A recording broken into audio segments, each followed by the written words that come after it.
And I now give the floor to representative of Sri Lanka.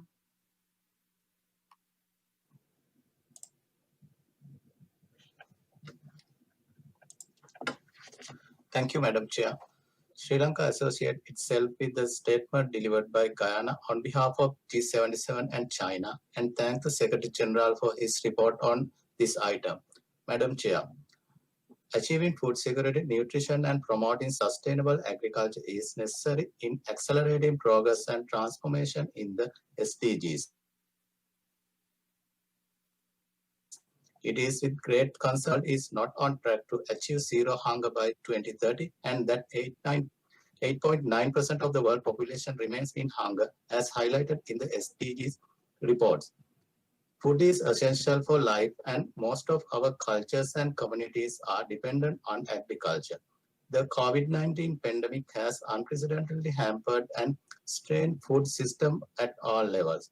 The preservation of access to safe and nutritious food should be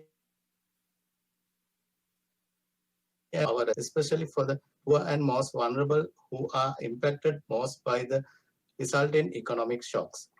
In addition, it is an opportune time to adopt innovation solutions based on scientific evidence, build back better and improve food systems that are most resistant to shocks. In this context, Sri Lanka welcomes the recommendation contained in the SG's reports elaborating on 5 crucial entry points for transformation. Madam Chair, the agriculture has always been a major economic driving force, making significant contribution to the national economy, in particular food security and employment. It has also been plays an important role in alleviating rural poverty. Accordingly, the national policy framework of Sri Lanka is aimed at promoting agriculture in the country, ensure farmers' welfare, increasing land productivity, modernizing agriculture, promoting youth entrepreneurship, and for agriculture innovation. Further, the government of Sri Lanka has recognized important role of family farming in food and agriculture production, and the Ministry of Agriculture has initiated Saubhagya, a 1 million home garden project which provide technical guidance and resources, empowering households to contribute to national food production. The government has also selected 16 essential crops to increase cultivation by supporting the farmers the supply of seed, price, and insurance cover, focusing on domestic food security.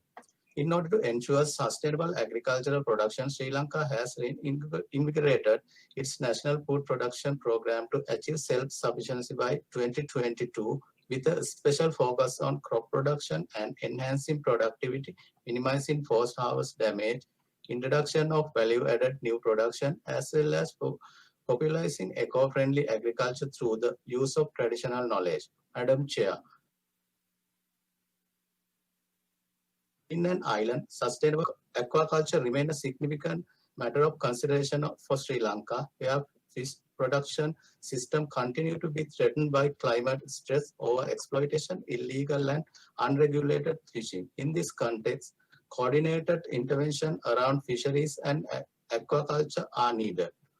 Madam Chair, Sri Lanka wills of this opportunity to congratulate the World Food Programme for being awarded the Nobel Prize for Peace 2020. In conclusion, Sri Lanka remains committed to build and expand successful policies in order to address current challenges in achieving food security and nutrition. Join global efforts on building a healthy world free from hunger. I thank you. I thank the distinguished representative of Sri Lanka